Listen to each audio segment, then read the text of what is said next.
Jeremi Sensky heard the whirring of the electric F-150. Like all I heard was wee, like this weird noise. But never saw it barreling right toward him. And everybody around me was like, what's that noise? What's that noise? And then bam. Jeremi says he remembers every moment of that night. I don't think the screaming and the blood everywhere.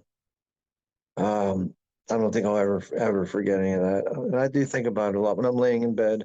He was one of the last of dozens of people hit by a terrorist in a pickup truck on Bourbon Street during a night out to celebrate the new year. Actually, we found him in this photo, caught by the Earth Cam, enjoying the nightlife just about an hour before life changed. Yeah, I literally remember flying through the air and hitting the ground. And the first thing I saw looking over was a truck stopping and it hit a crane right beside me. We've never introduced you to Jeremi before, but you have likely seen his wheelchair. It's in nearly every photo of the truck used to destroy so many lives on New Year's Day. Jeremi uses a wheelchair because of the first collision that altered the course of his life. It was in 1999, and I was actually on my way home from a Christmas party, and my friend was drinking, and he smashed the truck, and I hit the windshield and broke my neck in the C56. And that took 90 days in a hospital rehab, and I had to relearn my whole life.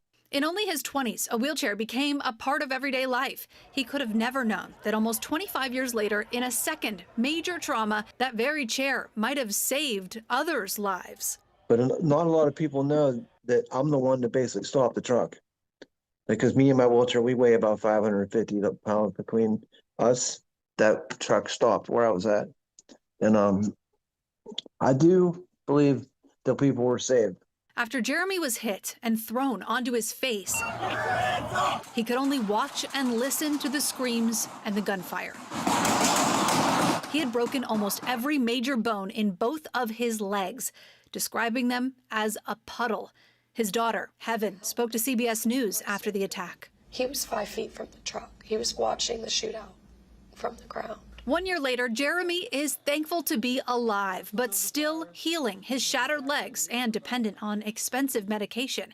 And while he's spending New Year's Eve in Florida, he one day wants to return to New Orleans and conquer the street where he skirted death a second time. I keep telling my wife eventually that we have to go there and just go back down that street just to go down the street and get to the end of it without being ran over by a truck. Devin Bartolotta, WWL, Louisiana. Now, as medical bills have piled up, Jeremi has an attorney who is seeking damages. He tells me he believes the city failed him and other victims who should have been protected.